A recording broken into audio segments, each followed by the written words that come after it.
What's going on, guys? Juan here. I hope everyone has been doing well. I hope the summer treated you all great.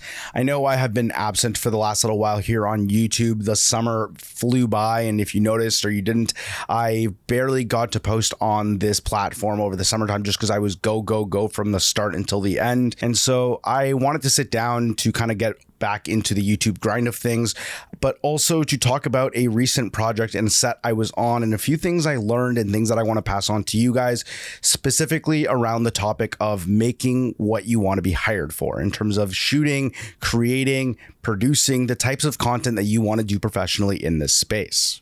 Obviously, this is going to be a much more casual conversation, or I would not be in this very cozy chair. I don't really have a script to go off of. I don't really have any heavy talking points.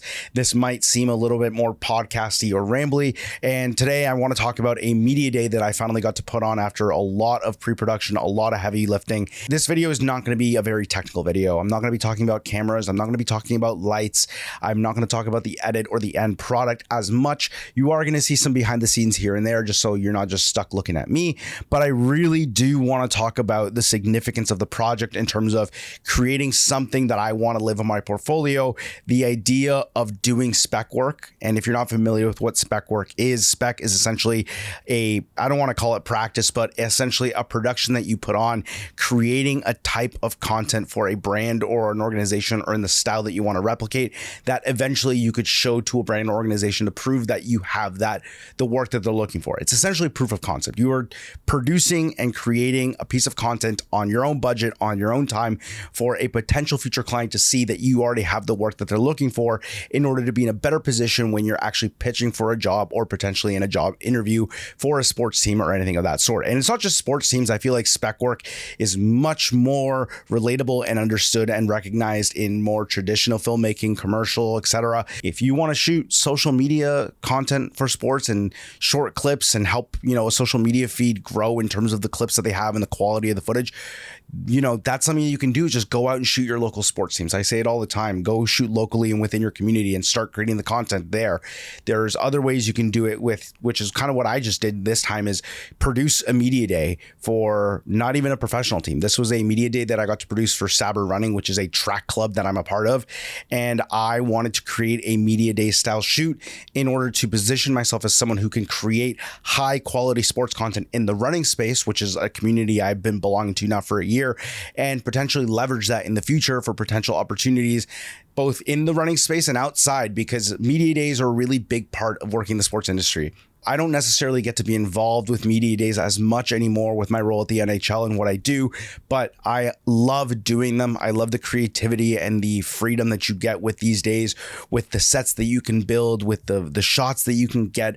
Media days are really a creative sandbox, if you will, for you to try ideas that you normally can't try during the season. And what I ended up doing was going to a track club that I've been helping create content and creative direct for them on social media for fun, for portfolio work, really just because I want extra work to do on the side to grow my skill set and try different things. And I went to my friend Omid, who leads the run club, and I said, hey, what do you think about putting on a media day for all these people who have been putting in the work and highlighting them on social media and growing the brand and doing some creative direction work with the running brand on social media? Him and I have a really good relationship, and he bought in right away. And I got really lucky that he kind of gave me the keys to the brand and to the kingdom and let me do what I want. And, I can talk about that process in a different video, probably when I break down the production and the pre-production. But the concept I want to talk about here is the fact that I wanted to put myself in the position to create content that I know I want to showcase on my portfolio.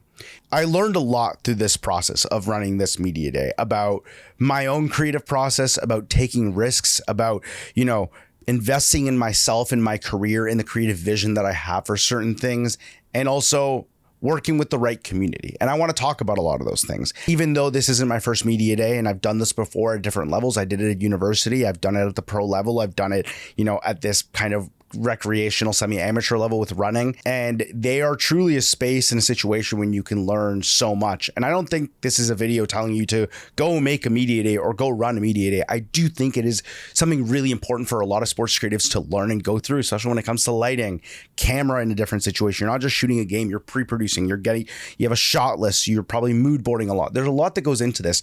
But I think at the end of the day, what I want to talk about is that the importance of creating the work that you want to be hired for cannot be understated, especially these days where the creative field in sports is so saturated and there are so many talented people out there.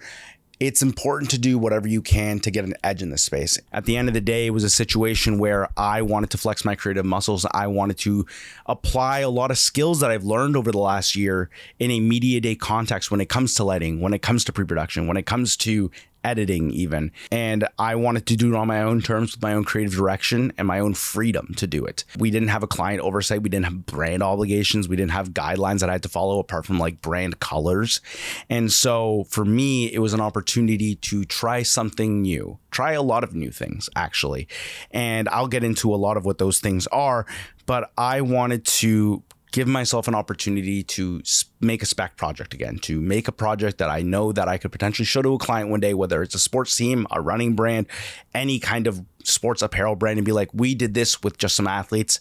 What if we did this with your brand and some budget behind it? And that's what spec's all about, is having that loaded gun ready to go for when the right client comes along that you can show them and really sell them on the vision. And I have personal firsthand experience of being hired for work that I've created on my own for my own portfolio.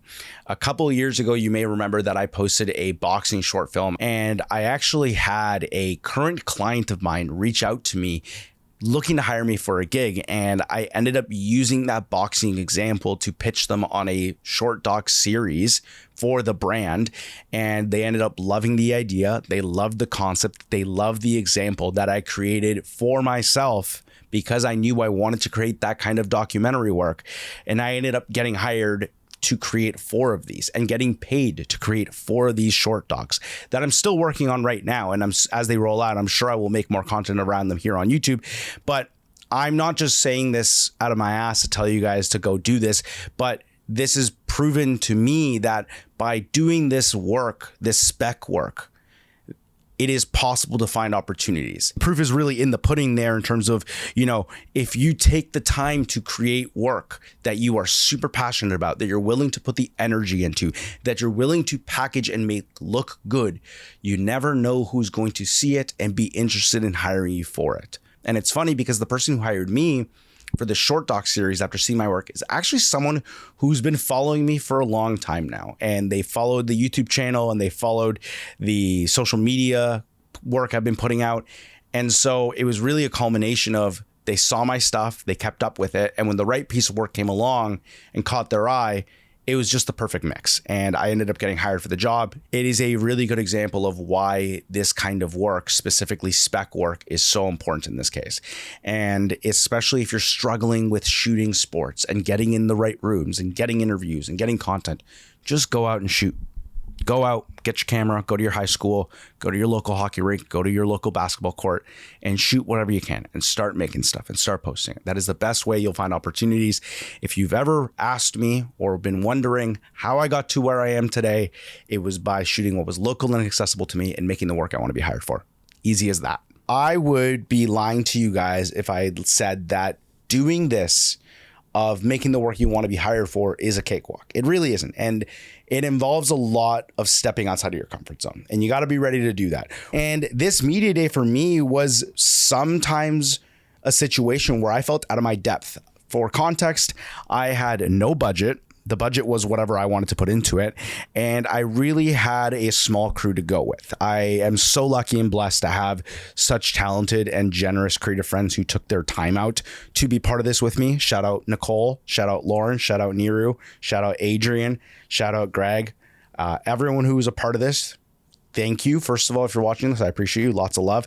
But, I had to step out of my comfort zone and ask a lot of my friends to take a day out of their lives on a Saturday to come out and help me. Not something that's easy to do, but at the end of the day, what's the worst thing they could say is no. So I'm stepping outside my comfort zone to do that. Pre-production is also something I'm not very good at. And every time I'm in Millinote trying to create a pre-production list, it's something that scares the hell out of me. I've gotten better at it. Even this time, I felt so much more comfortable pre-producing something and having everything laid out, and it saved my life on shoot day, but that's for another day. I think the big part of this media day, one of the things that I really wanted to do was to try something different. For me, something I've always wanted to do is to shoot something with a video board background. And we've seen professional teams do it all the time where they have the video board right behind them and they have these really cool animations and these really sick backgrounds that the athletes stand in front of and look super dope in. The problem is video boards cost a lot of money. And so I was really trying to figure out a way to replicate that without spending a lot of money on a video board. And the reason I felt out of my depth is because it came to how can I push my creativity to make this one look different. Another thing that I also had to deal with in terms of this project was a lack of time in terms of prep. I was really busy coming into September. I had a lot of things going on at work. I am also training for my own races, and I didn't really have time to pre-produce until really the week before the shoot. And my big idea for this was, instead of obviously renting out a video board, which would cost me so much money, I wanted to use a projector to project the backgrounds and the animations that I had in mind behind the athletes, basically replicating what a video board would look like without actually using a video board. And I probably shot myself in the foot by not prepping this months in advance, even though we had the plan set in place. But at the end of the day too, I had to prep a lot of this by myself, including the animations, the shot list, the actual day of. I was producing, I was directing, I was shooting, I was doing a lot of things. And so I was kind of stressing myself out because I didn't have enough time to do all these things. I had to still prep these animations. I had to figure out the projector, and I couldn't just use your run-of-the-mill projector that you would use in school or probably in your home theater. I had to do the research. I had to find out which one I needed. That was going to cost money. And so I really had to be open to taking risks. And I'm going to give a lot of credit to one person here, my friend Nicole Shapiro, who I've talked about before and brought on this channel before. You guys should follow her on YouTube. I'll leave her link down in the description. But I remember calling her and saying, hey, I think I'm going to ditch this projector thing, because my original idea was doing a projector or a physical set. I called her and I said, hey, I think I'm going to ditch this idea because I'm super stressed out. I don't have enough time and I feel like I'm going to shoot myself in the foot. And she is someone who I've seen grow so much through spec work alone. She did so many spec projects over her career, especially in the last few years. And I said to her, hey, this projector idea, it's stressing me out. I feel way out of my depth. I think I'm just going to do the physical set. And she told me that the point of spec projects and making the work that you want to be hired for is all about making what you don't have in your portfolio. And she said to me something along the lines of, you've already shot on white cycloramas, you've used light as background, you've never gotten to try an animated background before. This is the best chance you have to do it because there's no pressure, you have no client looking over your shoulder, you have full creative freedom. And I know you don't have a lot of time, but if you just put your mind to it and step outside of that discomfort that you're feeling right now, you're going to succeed. And that really got my brain turning. That really got me thinking about what it could have looked like and what it would have looked like if I didn't do it. And I was very much on the fence of not doing this. And I then had that conversation with Nicole and then said, you know what? I think I can do it. Let me just alter the plans. I'll do a half physical set and a half projection set. Basically, we swap sets in between on the day of. My mindset was like, if the projector I get isn't good enough or it doesn't look good, we can just do the straight physical backdrop set. But I ended up saying, okay, you know what? Let's do both. If one doesn't work, we have the physical backup, which is tried and true, and we can get what we need. There's these experiences that you're going to go through as a creative when you're creating at any level, where you have to push yourself and test yourself a little bit. Anytime you're creating and you're finding yourself having to take risks, you're going to grow from this. And I posted an Instagram reel recently, and I also pretty sure I posted it here on YouTube, but every time I've taken a risk in my career, I've grown one way or another. Every time I've done it, I have grown a little bit more and I've gotten more successful. And this media day is a perfect example because now I'm looking at what we were able to create and how these images look. And I am blown away by the fact that I was able to create this with a projector and some animations I made in 2 nights. And that would have never happened if I took the safe route. If I said, fuck the projector. Yes, it was stressful. Yes, I was probably, really working down to the wire to get this ready. But at the end of the day, the risk was worth the reward. And with a spec project, I was able to take that risk, and the risk was totally worth it. And I think the other part I need to talk about is that, like, you know, with spec work, you need to invest a little bit of your own money in here.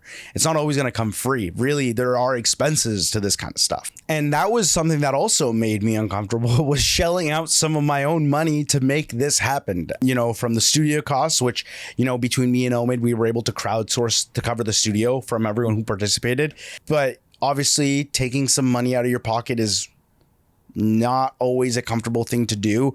The projector wasn't cheap. I'm going to be super transparent here. I think the projector came out to just around $1,000. And like I said, this was not your typical mom and pop projector. This thing was the size of a kitchen sink. I was shocked when I picked it up. Shout out Good Dog Digital in Toronto for hooking that up. We had to pay the studio. We had to get the projector, pay for food. Like, there were expenses that came with this. And at the end of the day, I had to look at it from the frame of, when I tell people all the time, when you're going to get into this creative work and you're going to buy a camera, it's an investment. It's not a waste of money, because at the end of the day, the camera that you shoot on is going to recoup money by the work you create with it. I'm pretty sure every piece of camera gear I own, from the camera that I'm shooting on now to my other camera that's in my gear chest, has paid itself off and has been a profitable investment. I had to change my mindset with this media day and be like, okay, I'm probably going to be short almost close to $2,000. But at the end of the day, who knows how much this can make me when I put it out in front of the right people and when it catches the right person's eye. That also worked with the boxing film I did.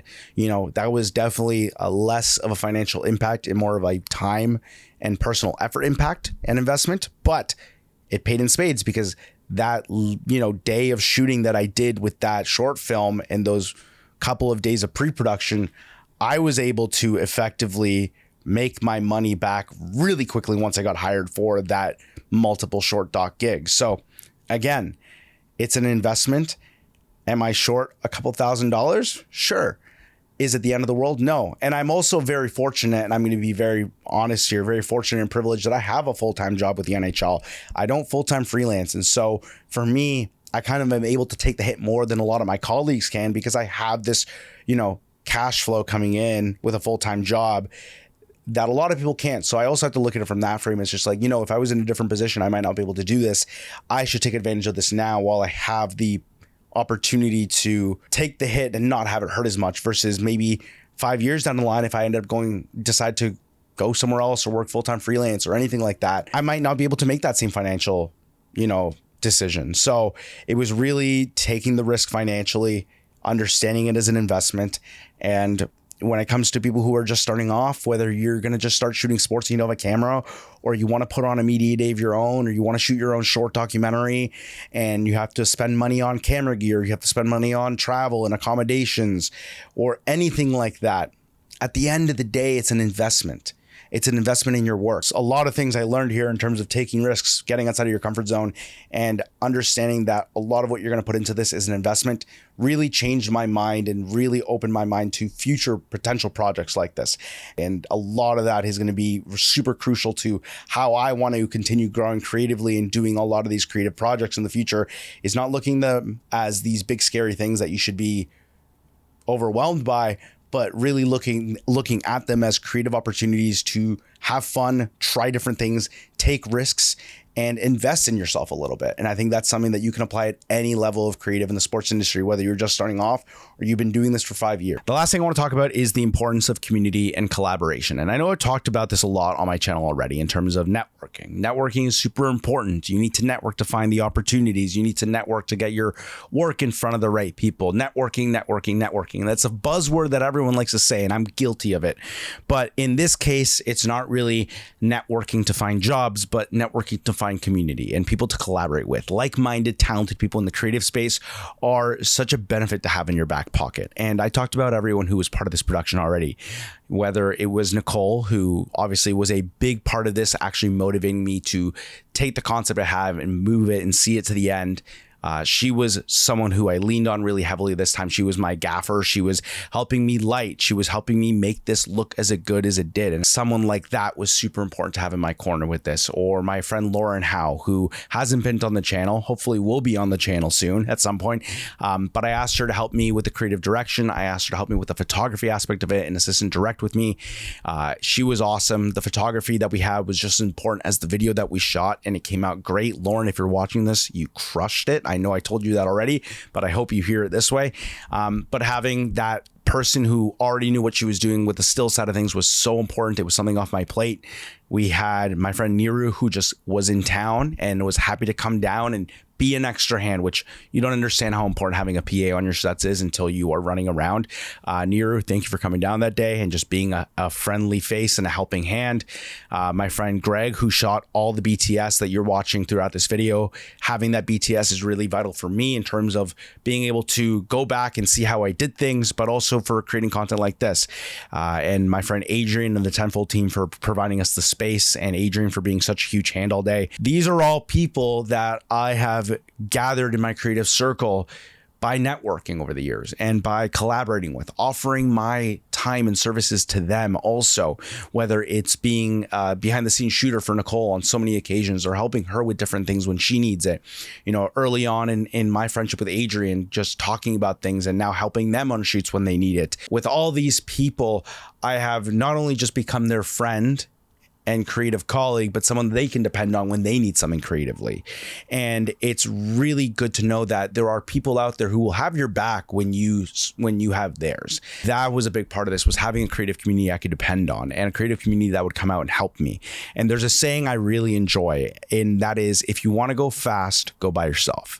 If you want to go further, go with others.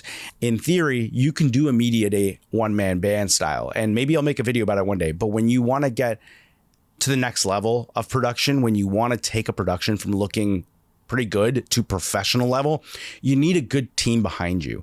And the kind of point I'm going to make here is that I think you need to, as a sports creative or a creative in general, find people that you want to work with, find people that you want to collaborate with, find people that you want to learn from. And so I think it's really important for sports creatives as well to reach out to people. You don't necessarily have to put a production together, but you'd be surprised of how much you learn just by talking to someone. And, you know, you never know when someone's going to need an extra hand. And it's really important to offer that hand out, because eventually when you need that extra hand on set or with whatever it is, it's important to reach out to the people who you've helped before, because there's typically a common understanding amongst creative. You scratch my back, I scratch yours. I know that's obviously not easy at times. I'm super privileged to live in a city like Toronto where there's a very strong creative community. I think it also doesn't hurt to start messaging other creators online. Hit them up. Get on a Zoom call, chat, share tips, share skill sets. And you never know with how many people you connect who might get you an opportunity down the road. Now, for people who don't necessarily have the opportunity or the need or want to shoot media days, the way you can apply this is don't just network with the people that can get you the jobs. Network with the creatives doing the jobs that you want to get to. Ask them how they got there. Learn from their process. Learn from their journey. Just because you can go to the creative director and ask them for a job doesn't mean they're the person they're going to teach you the most. So make sure you are taking the time to network with people in the community and not just the people who are going to get you the jobs, because sometimes those other people will get you way further along in your career just from the lessons and the little tips and tricks you'll learn along the way. To wrap this video up, because I know I've been rambling for a little bit here, but I hope you guys have enjoyed this video and learned a thing or two, is that I learned a lot through this media day, and I am really excited to share a lot of things with you guys. But I think the most important thing that I learned from this process is that by following my own advice, I found a lot of success. And I want you guys to really understand that the best way to find opportunities in this industry, in the sports creative industry or the creative industry in general, is to create the opportunities for yourself and go out and do the thing. This media day was the perfect example of me taking my own advice and doing the thing. I wanted to do a media day. I wanted to elevate it. I wanted to try something different. Instead of sitting around saying, I'll see when I can do it when it's the right time, I did it at the end of September, which is one of the busiest times of the year with me. I did it with 2 weeks of prep. I could have canceled. I could have changed my plans. I could have done a lesser version of it, but instead I took action on what I said I was going to do. Now I have an amazing portfolio piece and a lot of content that I'm super proud of, that belongs to a community that I'm very much a part of and I'm very proud to be a part of, and something that I'm very excited to share with you. Take anything away from this video is that if someone like me who's been doing this for 8 years is taking my own advice of just going out and doing the thing and creating the content I want to be hired for and taking risks and doing all these things, but I'm actually going and creating it and doing it instead of saying I'm going to do it, then that's exactly what you should do in order to progress in your career. There's never going to be the perfect moment. There's never going to be the perfect camera. There's never going to be the perfect time of year. There's never going to be this perfect storm. If you are serious about working in this industry in any capacity, creating any kind of content, you need to go out and execute. The amount I learned about lighting and using a crazy projector that I had no business using, investing in myself, taking risks, putting myself outside of my comfort zone, all these things.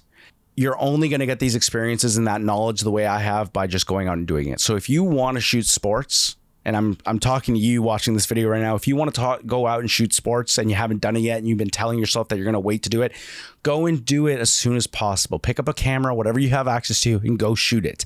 If you want to play in a media day, get on Milanote, get a pen and paper, and start storyboarding the thing. If you want to shoot a documentary, find a subject and go interview them and start shooting the documentary.